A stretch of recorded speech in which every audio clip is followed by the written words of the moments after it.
outbound is not equal to individual campaigns.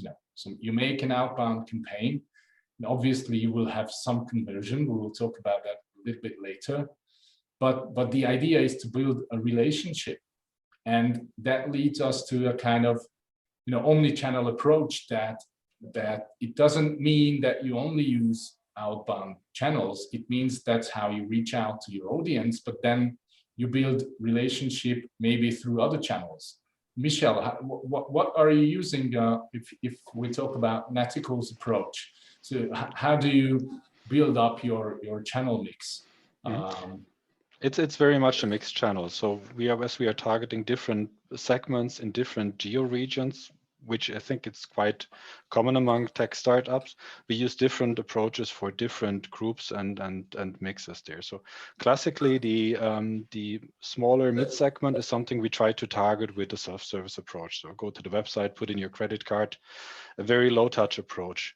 Then we have the mid segment, which we ideally target through multiplicators like channel partners, resellers.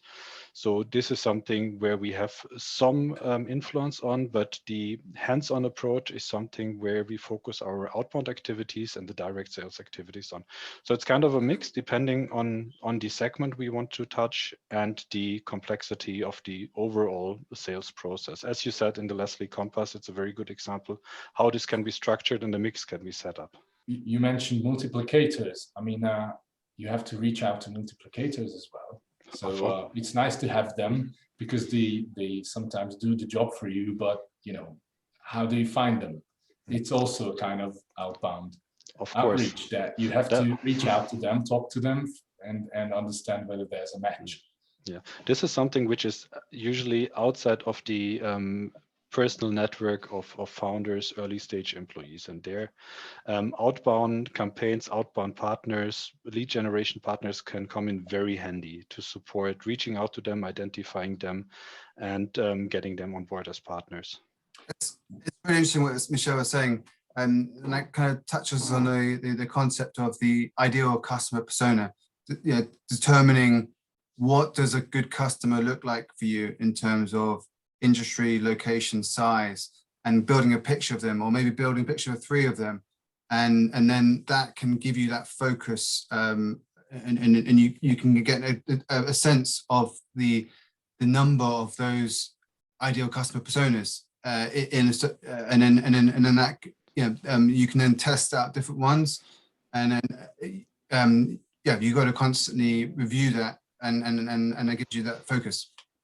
Yeah, I think it sounds kind of academic, but it's an exercise that I would recommend anyone trying to address a new market is building a total addressable market picture. So sitting down, crunching the numbers, getting statistics from Eurostat or national statistical bureaus, and building up an overview, what is my total addressable market, and narrowing it down which channel to approach with which tactic. Is it outbound? Is it resellers? Is it direct sales?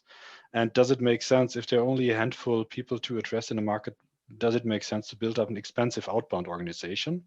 Or if there are many, how can I split it up in different chunks and approach it step by step? Yeah, and it can be super motivating for a business if you know that your market sizing is 1,000 companies in a certain industry, SME industry sector that could be your customer. That's incredibly motivating for a business